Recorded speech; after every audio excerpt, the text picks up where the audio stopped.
جب گدھے نکلتے ہیں لائن سے کہیں بھی آپ گلیوں میں دیکھیے تو وہ جو راستہ مالک ان کو بتا دیتا ہے یا ان کو سکھا دیتا ہے وہ گدھے لائن سے اسی لائن میں چلتے رہتے ہیں اور اپنی منزل تک پہنچتے ہیں.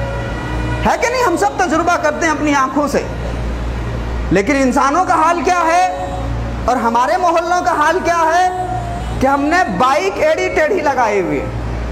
سب سے زیادہ تنگ راستے ہم نے کیے ہوئے ہیں, سب سے زیادہ راستوں کو جام ہم نے کیا ہوا ہے. ہمارے محلوں میں تو زومیٹو والے جانے سے ڈرتے ہیں, ہمارے محلوں میں تو کیب والے جانے سے ڈرتے ہیں کہ بہت زیادہ ٹریفک ہوگا اور گاڑیاں الٹی پلٹی لگی ہوں گی, اور اگر اس غلطی پر کوئی ٹوک دے تو وہ سب سے بڑا مجرم ہے. بھائی گدھوں سے زیادہ بڑھ گئے ہم. جانوروں کو اگر کوئی راستہ دکھا دیا جاتا ہے تو وہ لائن سے چلتے رہتے ہیں, ترتیب سے چلتے رہتے ہیں, سیکوینس سے چلتے رہتے ہیں.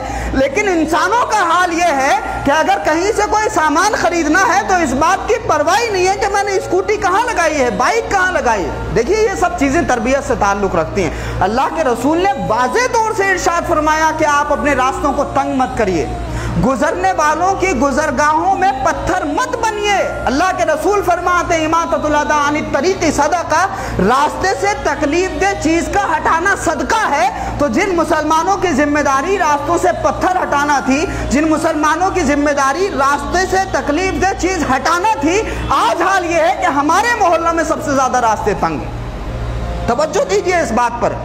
آپ ٹھیک ہے آپ کے تعلقات ہوں گے چیئرمین سے, آپ کے خاندان میں بڑے سارے لوگ ہوں گے, آپ بڑے دبنگ ہوں گے, لیکن جب سانسیں بند ہوتی ہیں نا, اللہ کی طرف سے جب بلاوا آتا ہے تو ساری دبنگائی نکل جاتی ہے.